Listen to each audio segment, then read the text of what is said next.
warahmatullahi wabarakatuh. Waalaikumsalam warahmatullahi wabarakatuh. Selamat sore semuanya. Perkenalkan, kami dari kelompok 5 beranggotakan saya sendiri Tantri Damani. Saya Rizwi Ramadhani. Dan ada teman kami lagi satu lagi yaitu Dinda berhalangan hadir dikarenakan sakit.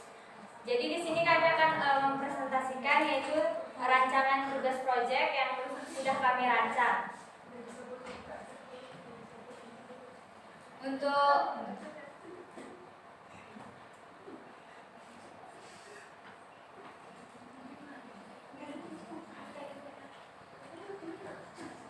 latar belakang di sini yang kami buat itu dari panduan Peraturan Menteri Pendidikan, Kebudayaan, Riset dan Teknologi Republik Indonesia Nomor 12 Tahun 2024 tentang kurikulum pada pendidikan anak usia dini, jenjang pendidikan dasar dan jenjang pendidikan menengah. Di sini kami menjelaskan tentang perangkat ajar itu apa, yaitu kurikulum adalah perangkat rencana dan pengaturan mengenai tujuan, isi dan bahan pelajaran serta cara yang digunakan sebagai pedoman penyelenggaraan kegiatan pembelajaran untuk mencapai tujuan pendidikan tertentu.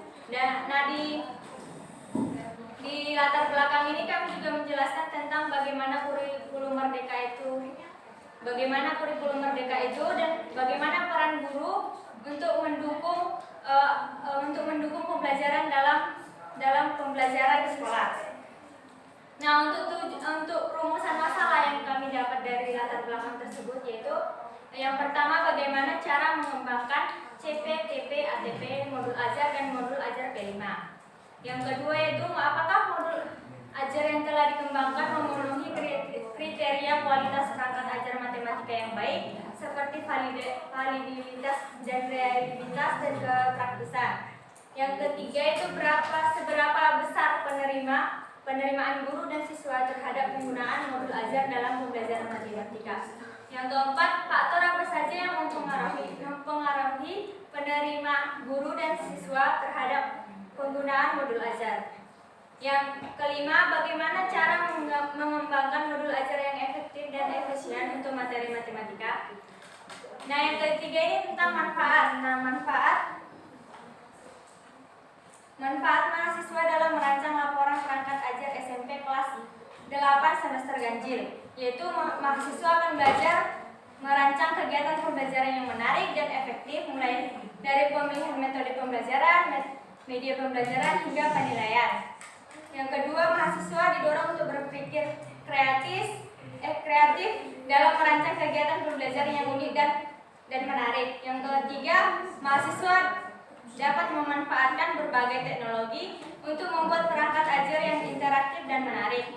Yang keempat, dengan berhasil membuat perangkat ajar yang berkualitas, mahasiswa akan merasa lebih percaya diri dalam menghadapi tantangan di dunia pendidikan. Nah, tujuannya itu yang pertama, tujuan untuk mahasiswa. Tujuannya itu dapat memahami teori pembelajaran dan pedagogi dengan menerapkannya dalam merancang perangkat ajar. Yang kedua, mahasiswa diajak untuk berpikir tentang dampak perangkat ajar yang mereka buat terhadap proses belajar, mengajar, dan komunitas pendidikan. Yang ketiga, mendorong mahasiswa untuk berinovasi dan menciptakan solusi pembelajaran yang menarik dan interaktif. Yang tujuan untuk guru, yang pertama itu untuk memastikan bahwa perangkat ajar sesuai dengan standar kurikulum dan kebutuhan siswa. Yang kedua, dengan perangkat ajar yang dirancang dengan baik, guru dapat menciptakan suasana belajar yang lebih mendukung dan menyenangkan.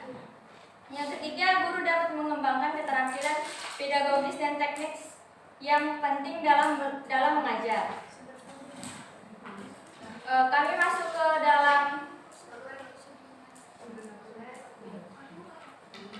time schedule.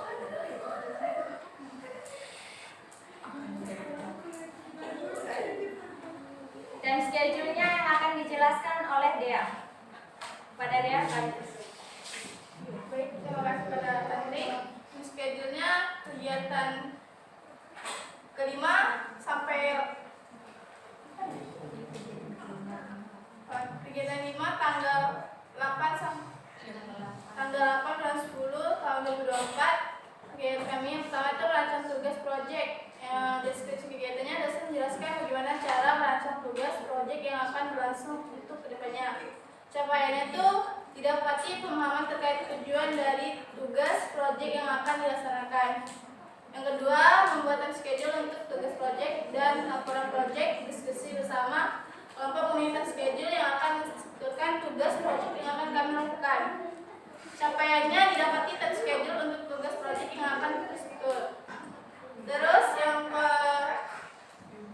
tahapan inti yang ketiga yaitu tanggal 6 pertemuan ke-6 tanggal 15 bulan 10 2024. Kegiatannya tuh menyusun kajian teori dalam laporan rancangan tugas proyek KKTP, TP, ATP, CP, Prota, Prosem, modul ajar dan modul ajar B5. Deskripsi kegiatannya, setiap anggota mendapatkan bagian dalam penyusunan kajian teori. Capaiannya tersusun kajian teori yang lebih sesuai dan lengkap. Yang keempat, merancang tujuan pembelajaran TP, alur tujuan pembelajaran ATP, dan capaian pembelajaran CP tingkat SMP kelas 8 semester ganjil. Deskripsi kegiatannya, berdiskusi bersama bagaimana rancang TP sesuai dengan panduan kurikulum merdeka. Capaiannya didapati pemahaman mengenai cara merancang TP, ATP, dan CP. Yang kelima, presentasi hasil dari rancangan tugas proyek. Diskusi kegiatannya mempresentasikan hasil rancangan yang kami susun dengan tahapan awal, menunjukkan apa yang akan kami gunakan dalam presentasi tersebut. Nah, itu time schedule yang kami buat.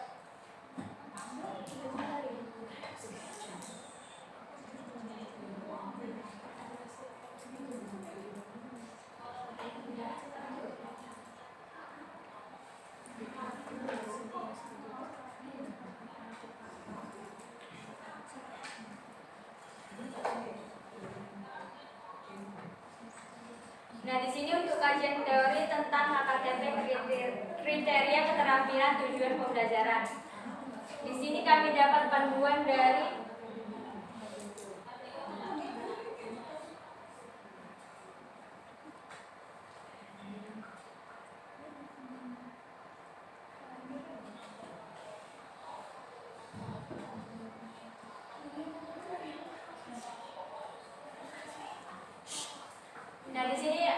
tentang KKTP adalah serangkaian kriteria atau indikator yang digunakan untuk mengukur sejauh mana siswa telah mencapai tujuan pembelajaran yang ditetapkan. KKTP berperan sebagai alat ukur sekaligus refleksi bagi guru untuk mengevaluasi efektivitas pembelajaran dan melakukan perbaikan jika diperlukan. Nah, untuk panduan KKTP ini kami juga mengambilnya dari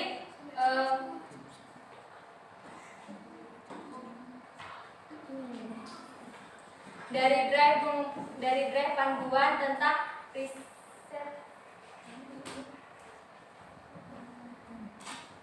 yaitu tentang Badan Standar Kurikulum dan Asesmen Pendidikan Kementerian Pendidikan, Kebudayaan, Riset dan Teknologi Republik Indonesia tahun 2022. Nah, untuk yang kedua itu tentang tujuan pembelajaran dan alur tujuan pembelajaran. Tentang TP merupakan deskripsi pencapaian 3 aspek kompetensi, pengetahuan, keterampilan, dan sikap murid yang perlu dibangun melalui satu atau lebih kegiatan pembelajaran. Tujuan pembelajaran disusun secara kronologis berdasarkan urutan pembelajaran dari waktu ke waktu yang menjadi prasyarat menuju capaian pembelajaran. Ini dari Kemendikbud tahun 2022. Menurut Kemendikbud tahun 2022 merumuskan tujuan pembelajaran diturunkan dari capaian pembelajaran. Tujuan pembelajaran yang dikembangkan ini perlu dicapai peserta didik hingga akhir penghujung fase mereka dapat mencapai CP.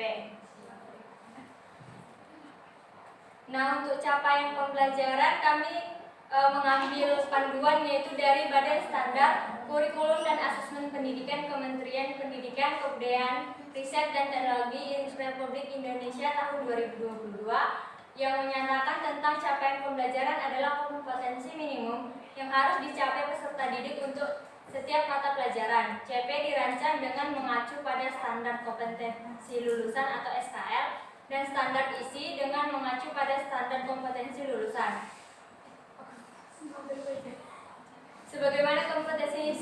kompetensi dasar tahun 20 tahun 2003 dan sebagaimana dan diterjemahkan sebagai profil pelajar Pancasila dan juga turunan dari standar nasional pendidikan, khususnya standar kompetensi lulusan, standar isi, standar proses, dan standar penilaian. Kami lanjut itu untuk tentang program tahunan yang akan dijelaskan oleh dia. Baik, program tahunan dalam implementasi program Merdeka, tenaga pendidik harus memiliki strategi dan pengetahuan agar perencanaan pembelajaran berjalan lancar, bukan hanya menentukan metode pembelajaran di kelas, tapi menciptakan pembelajaran yang efektif dan efisien melalui perencanaan yang matang.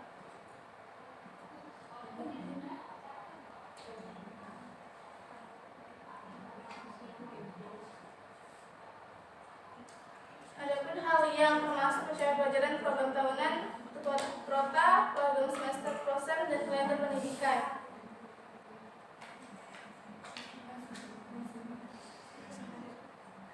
Selanjutnya program semester prosen.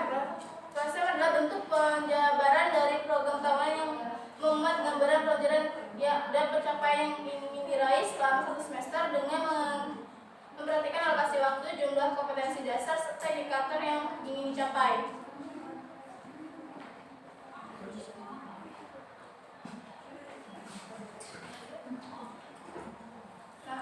Selanjutnya modul ajar pembelajaran. Modul ajar merupakan salah satu jenis perangkat ajar yang memuat pelaksanaan pembelajaran untuk membantu mengarahkan proses pembelajaran mencapai capaian pembelajaran.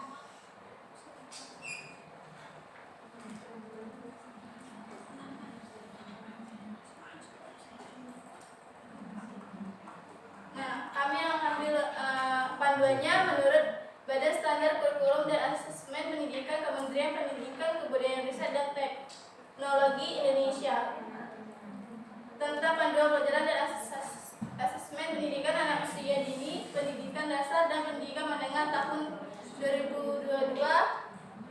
Modul ajar dalam kurikulum Merdeka yang ditunjukkan untuk membantu pendidik mengajar secara lebih fleksibel dan konseptual, tidak selalu menggunakan buku teks pembelajaran.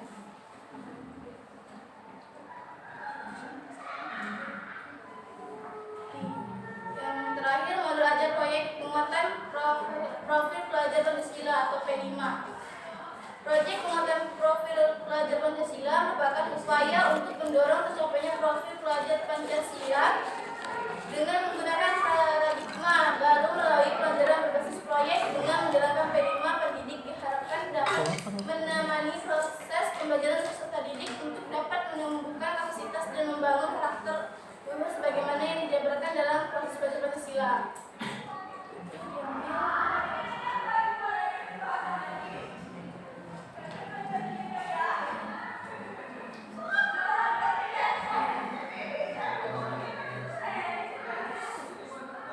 Untuk modul ajar proyek penguatan Pancasila belajar P5 dan modul P5 ambil di link pusat informasi kolaborasi Kemendikbud.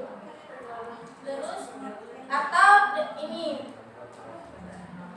atau buku panduan pengembangan proyek penguatan profil pelajar Pancasila edisi tahun 2024 yang Ibu pernah kasih yang panduan yang dari Bu.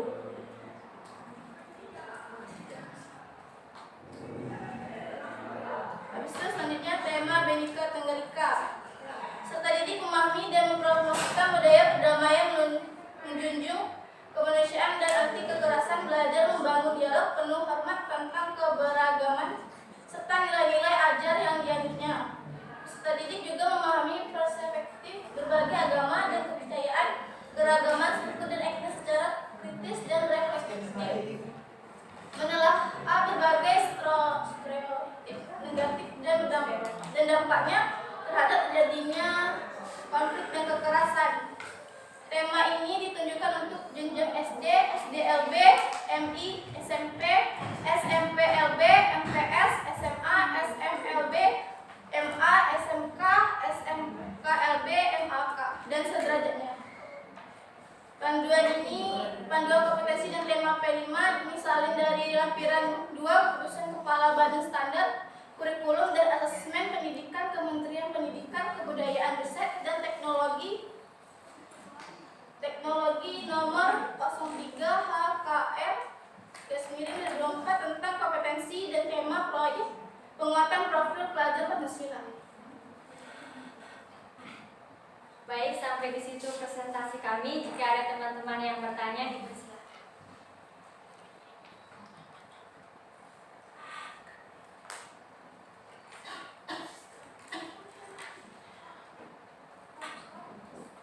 Oh iya, izin penyanyi mau lihat yang bagian rumusan masalah.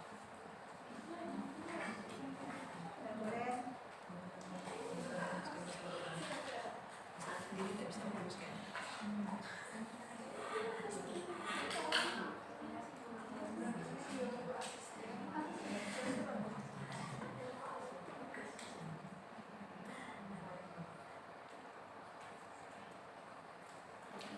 Izin bertanya untuk rumusan masalah yang poin kedua. Di situ kan apakah modul ajar yang telah dikembangkan memenuhi kriteria kualitas perangkat ajar matematika yang baik seperti validitas, reliabilitas, dan kepraktisan. Nah, dari yang kalian telaah ataupun yang kalian buat itu sudah adakah yang bentuk perangkat ajar yang sudah divaliditas ataupun reliabilitas dan kepraktisan itu tadi? Oh, belum. Jadi belum ada terdapat di dalam. Belum.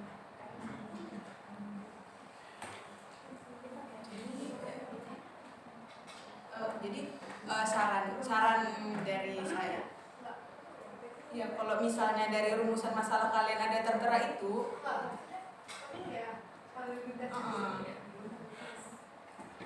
misalnya Ya, enggak sih sebenarnya.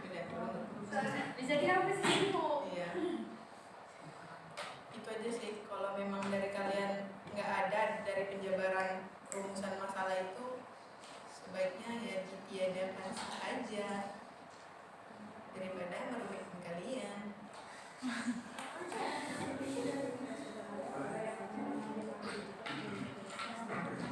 Memberatkan kalian. Kalau bisa nggak usah buat itu semua. Terima kasih. Terima kasih Siska. Ada lagi yang ingin memberikan saran atau komentar atau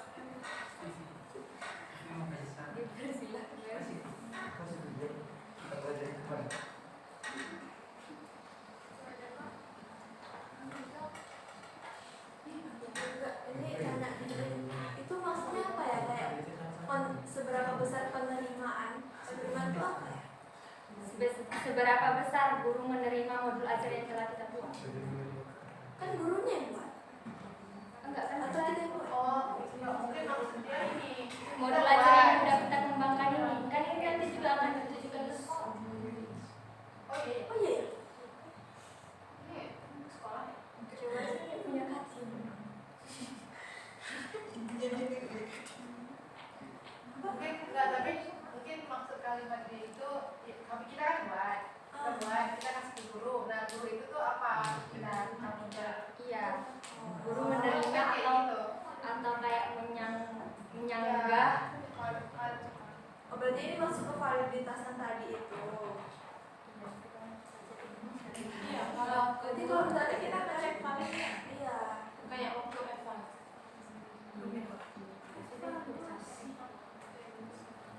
Itu aku itu validitas.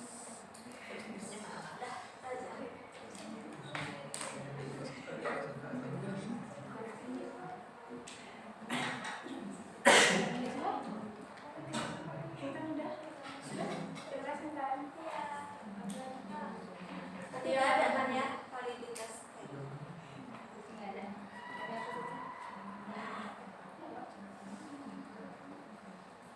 Teman-teman yang lain apakah ada yang ingin berkomentar atau di kajian teori?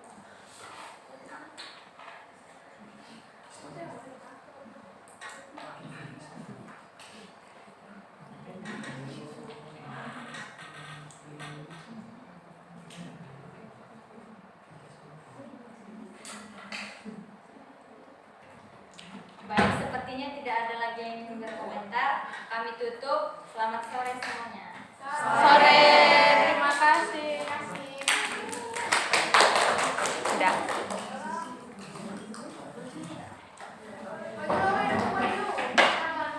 Satu kelompok lagi.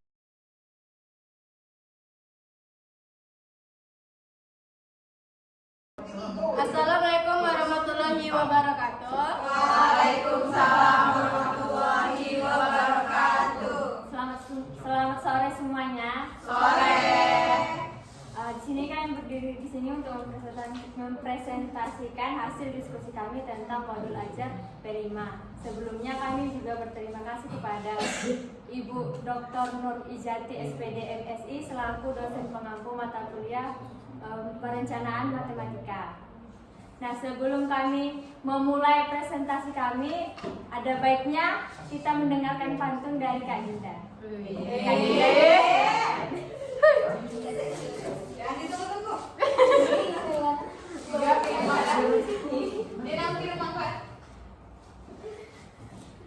Burung merpati terbang tinggi.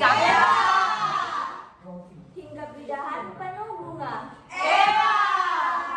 Mari kita mulai dengan energi. Semoga semangat tetap menyala.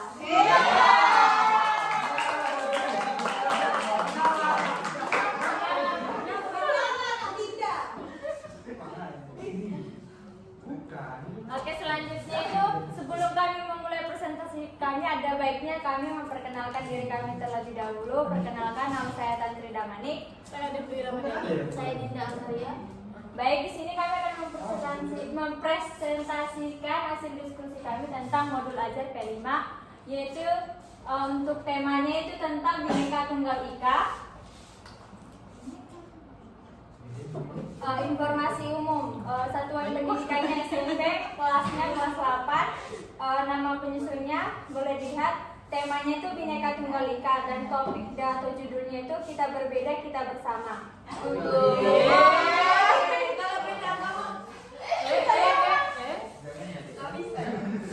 Untuk kalau kelas selanjutnya kami masih lanjut, tapi kami buat di sini 92 JP bersama pemberian kedua sudah Untuk materi yang pertama akan dijelaskan oleh Dea kepada Dea. Terima kasih kepada moderator. Baiklah, selanjutnya tujuan proyek. Dengan mengangkat tema Bhinneka Tunggal Ika dan mengacukan pada profil pelajar Pancasila, proyek kita berbeda bertujuan untuk mewujudkan siswa yang memiliki sikap saling menghargai perbedaan, baik itu perbedaan fisik, makanan, agama, hobi, mainan, kesukaan, dan daerah asal. Hal ini dilakukan agar siswa dapat menjalin pertemanan tanpa memandang perbedaan serta menghindari masalah-masalah yang timbul karena perbedaan. Selanjutnya itu deskripsi proyek. Proyek ini dilakukan karena melihat permasalahan yang kerap kali terjadi di lingkungan kelas maupun sekolah, khususnya pada kelas rendah. Perbedaan antara siswa sering dianggap aneh dan tidak jarang menjadi bahan untuk mengejek satu sama lain. Hal ini tentunya akan menimbulkan masalah-masalah yang berujung pada pertikaian perbedaan yang erat dengan kelas rendah, baiknya tanpa fisik, makanan kesukaan, agama yang dianut, hobi yang digemari, mainan kesukaan, serta daerah asal atau suku. Lanjut.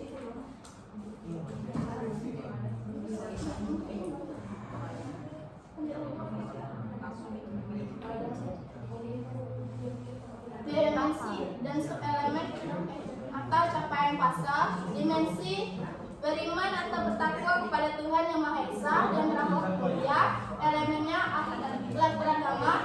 Elemennya mengenal dan mencintai Tuhan Yang Maha Esa.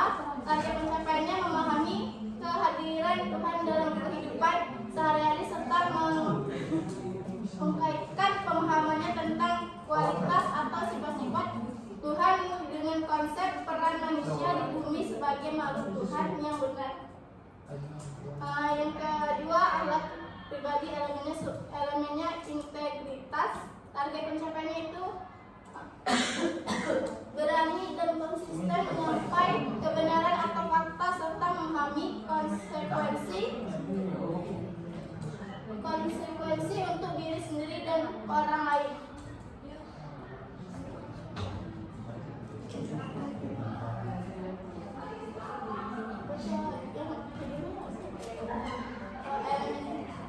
Elemen itu akhlak pada manusia, yang kedua, yang keempat akhlak pada alam, yang kelima akhlak bernegara. Jelas mekanismenya saya kembalikan kepada moderator. Baik, dalam materi kedua yaitu tentang dimensi atau subelemen capaian fase, yang itu dimensinya berkebinekaan global yang akan dijelaskan oleh Dinda. Pada Dinda.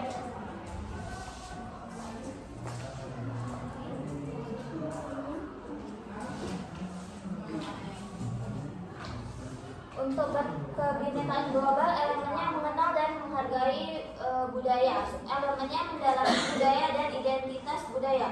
Target pencapaiannya itu memahami perubahan budaya seiring waktu sesuai konteks, baik dalam skala lokal, regional, dan nasional. Menjelaskan identitas diri yang terbentuk dari budaya bangsa.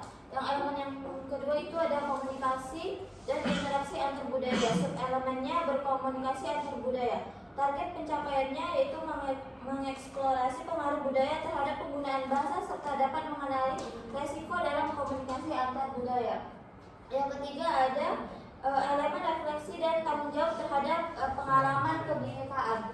Subelemennya yaitu refleksi terhadap pengalaman kebinekaan. Target pencapaiannya merefleksikan secara kritis gambaran berbagai kelompok budaya yang ditemui dan cara meresponnya. Yang selanjutnya yaitu elemen berkeadilan sosial. Subelemennya aktif membangun masyarakat yang inklusif, adil, dan berkelanjutan. Target pencapaiannya yaitu mengidentifikasi masalah yang ada di sekitar sebagai akibat dari pilihan yang dilakukan oleh manusia, serta dampak masalah tersebut terhadap sistem ekonomi, sosial, dan lingkungan, serta mencari solusi yang memperhatikan prinsip-prinsip keadilan terhadap manusia, alam, dan masyarakat.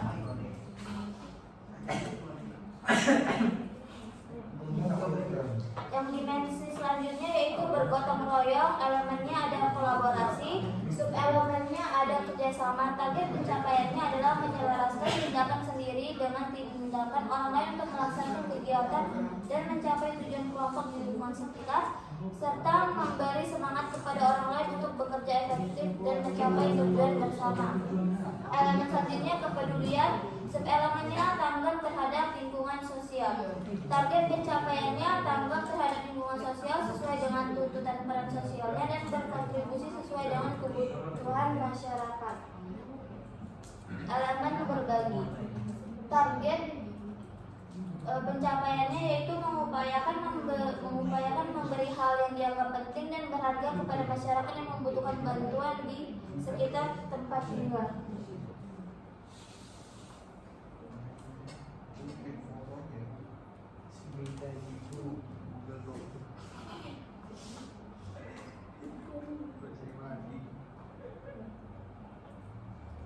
Dimensi yang selanjutnya yaitu mandiri. Elemennya pemahaman diri dan situasi yang dihadapi. Subelemennya mengenali kualitas dan minat diri serta tantangan yang dihadapi. Target pencapaiannya membuat penilaian yang realistis terhadap kemampuan dan minat, serta prioritas pengembangan diri berdasarkan pengalaman belajar dan aktivitas lainnya yang dilakukannya. Dan selanjutnya regulasi emosi. Subelemennya tanggap terhadap lingkungan sosial. Target pencapaiannya memahami dan memprediksi konsekuensi dari emosi dan pengekspresiannya dan menyusun langkah-langkah untuk mengolah emosinya dalam pelaksanaan belajar dan berinteraksi dengan orang lain.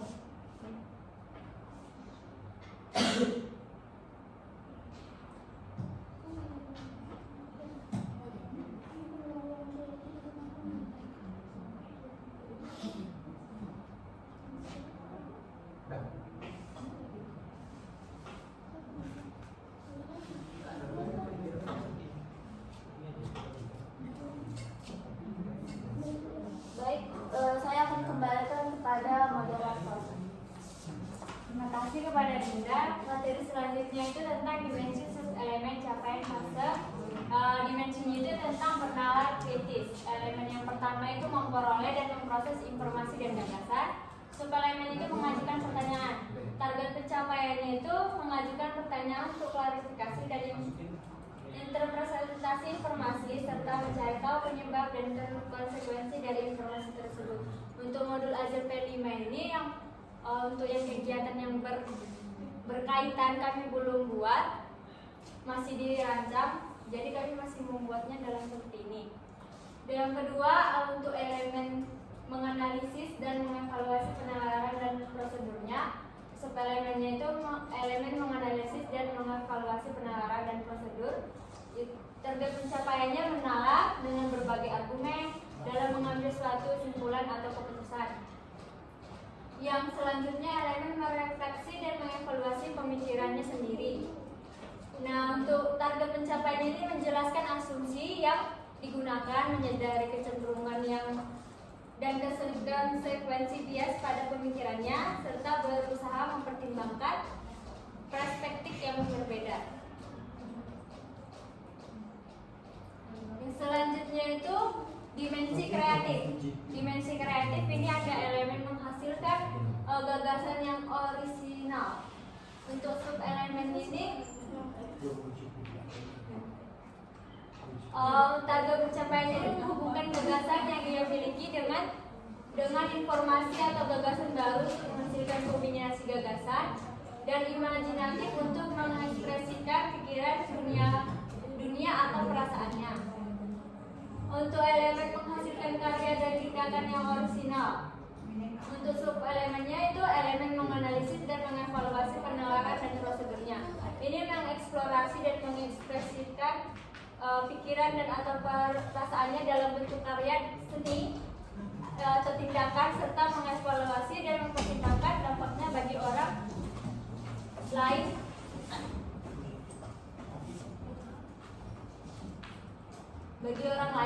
Nah, untuk elemen memiliki keluasan berpikir dalam mencari alternatif solusi.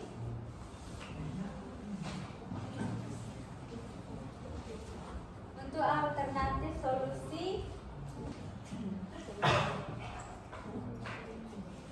untuk sub elemen itu yaitu merefleksi dan mengevaluasi pemikirannya sendiri. Target pencapaian itu menganalisis solusi alternatif dengan mengadaptasi berbagai gagasan dan umpan balik untuk menghadapi solusi dari permasalahan. Selanjutnya itu tentang alur proyek. Tahap pengenalan terkait materi pembelajaran yang akan disampaikan oleh guru. Yang pertama itu siapa aku, itu mencari tahu karakteristik diri sendiri. Yang kedua, aku yang dulu bukan yang sekarang, membandingkan perbedaan fisik dan sifat. Yang ketiga, pelangi itu indah, mengidentifikasi kegemaran yang dimiliki setiap siswa selain ciri fisik. Dulu, tahap pengenalan apa ini? Pengenalan diri sendiri. Topik proyeknya apa? Pengenalan itu pengenalan topik proyek, bukan pengenalan dirimu. Bukan pengenalan diri masing-masing. Apanya? Topiknya apa? Itu kan pengenalan terkait materi pembelajaran yang akan disampaikan oleh guru. Oleh guru menyampaikan, ya, oke lah. Nah, materi pembelajaran itu materi proyeknya. Topik proyeknya apa? Kita berbeda, kita bersama. Itu termasuk tema apa? Kebinekaan tunggal ika. Kita berbeda, Kita bersama. kita bersama. Bhinneka Tunggal Ika. Temanya Bhinneka Tunggal Ika. Iya. Topiknya kita. berbeda, kita bersama. Oke, berarti apa ini? Mencari, oke, baik. Mencari tahu karakteristik diri sendiri. Oke, boleh.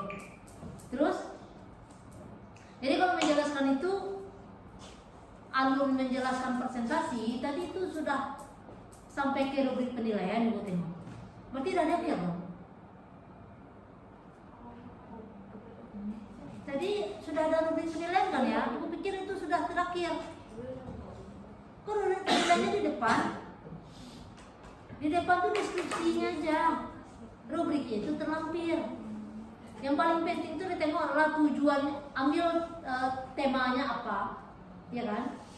Topiknya apa, dimensi yang mau dikembangkan apa, sampai ke sub elemennya. karena yang mau dilihat suplemen. Ya, yang mau dilihat itu suplemennya, sampai suplemennya. Ya. Kemudian tujuan P5-nya apa? Ya. Kemudian bagaimana menilainya? Kemudian alur kegiatannya seperti apa? Biasanya orang buat alur ya, buat alur ya. Sama dengan ATP ya. Buat alur, ini bisa buat alur di kegiatan 1, aktivitas 1, aktivitas 2, aktivitas 3. Nanti dijelaskan setiap aktivitas. Gitu. Ya. Kalau ini di dalam tabel ya. Oke. Ini tahap kontekstualisasi proses pembelajaran yang melibatkan pemahaman konsep yang dikaitkan dengan kondisi nyata. Ini original topiknya, original pilihanmu atau ada yang dicontoh yang lain? Dicontoh dari studi yang lain juga. Berarti ngopinya orang dong mau sampaikan di sini ya. Aku cuma aja kalau ngopinya orang sampaikan sini. Karyamu apa? Jangan topik. Kalau dimensi, tema itu sama. Tiba di topik, itulah karyamu. Topik tengoklah punya orang ngapain ini presentasikan depan kelas nih. Mempresentasikan punya orang. Yang karyamu yang mana?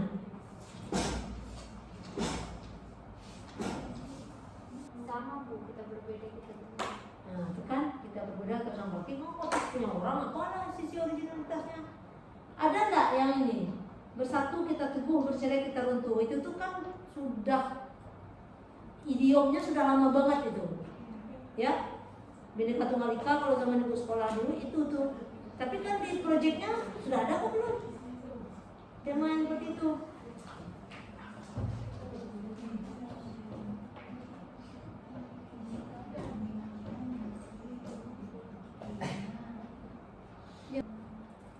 Atau di sekolah apa yang paling butuh? Artinya bagaimana kondisi sekolah itu? Sama dengan yang 17 Agustus itu kan bisa kebinekaan gitu. Perayaan 17 Agustus itu bisa masuk proyek P5 itu. Tema apa yang diangkat di 17 Agustus? Ini apa yang baru yang mau sampaikan dari modul ini? Hah? Atau yang gua ganti aja dengan Bhinneka Tunggal Ika. Bersatu teguh, bercerai runtuh. Itu aja lah yang dengan Bhinneka Tunggal Ika. Bersatu teguh, bercerai runtuh.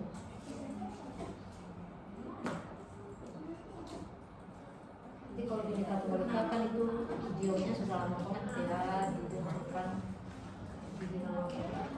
itu bercerai runtuh. Ini kata-kata sama dengan tadi ya. Kita berbeda, kita bersama. Ya nanti engkau tinggal memperbaiki alurnya. Sesuaikan dengan kata-kata bersatu teguh, bercerai runtuh. Jadi maksudnya apa itu? Apa pengenalan itu? Engkau sampaikan yang bersatu teguh, bercerai runtuh. Maknanya apa? Yang kau maksud itu apa? Dikenalkan dulu di bagian pengenalan. Bagaimana nanti kontekstualisasinya? Berarti ada activity yang akan engkau kerjakan. Seperti apa aktivitinya yang menunjukkan nanti di kegiatan itu butuh kebersatuan. Begitu mereka tidak bersatu, maka itu nggak jalan. Apa kira-kira? Bisa engkau angkat dari permainan juga kan ya? Bisa engkau angkat dari apa kegiatannya yang menunjukkan bahwa bersatu itu bersatu baru bisa teguh. Kalau dia tidak bersatu, maka akan terjadi perpecahan atau bercerai-berai. Nggak jadi dia. Memikirkan permainan seperti apakah yang bisa menunjang dari tema itu sesuai dengan menunjang di topik itu sesuai dengan temanya apa? Kebinekaan. Nah, itu. Di kebinekaan itu ya berarti di kebinekaan kan ya. Kebinekaan ini kan keragaman ini. Ya coba keragaman apa? Pokoknya ini ya bermain peran mungkin dari sekolah itu. Ini sebenarnya kalau topik itu misalnya di sekolah itu ada yang dari Batak, ada yang dari Melayu, ada yang dari Padang, ada yang dari Jawa. Ini cocok nih ya topik ini. Gitu ya. Apa yang membuat dia bersatu nanti? Bahasa Indonesia. Coba aja dia engkau Batak, bahasa Batak sana diatur ya ini bahasa ini. Nyambung nggak komunikasimu? Nggak nyambung kan? Apa yang mempersatukannya? Kita coba sampaikan dengan bahasa Indonesia. Jadi pemersatunya bahasa Indonesia. Ya. Atau kalau mau topik apa namanya? Mau topik yang berbeda tapi berbeda, bukan. Yang tadi itu bisa juga engkau apakan ini ya, ketika topik yang dibicarakan dan dikomunikasikan dengan bahasa masing-masing itu topiknya itu urgent. Topik ini harus dipahami oleh semua. Tapi gara-gara bahasanya masing-masing menjadi tidak dipahami. Nah, ini akibatnya yang menimbulkan kekacauan. Nah, itu yang menimbulkan perpecahan. Jadi memang skenario-nya itu dipikirkan. Sehingga supaya ini kekacauan ini tidak terjadi, maka topik ini mesti dipahami oleh semua dan dikomunikasikan dengan bahasa pemersatu, bahasa Indonesia. Bisa begitu juga kan? So bersatu teguh bersatu teguh. Atau budaya yang lain, ada budaya yang lain. Jadi intinya ini memang perlu banyak membaca. Perlu banyak membaca sehingga menumbuhkan ide-ide yang bisa dikembangkan dalam proyek. Alur proyeknya sama aja dengan yang lain-lain itu, ya. Alur proyeknya sama aja kan di panduan ada itu. Sama aja alurnya seperti itu. Yang kalian kau pikirkan aktivitinya itu ya, aktivitinya yang menunjang dari topik ini.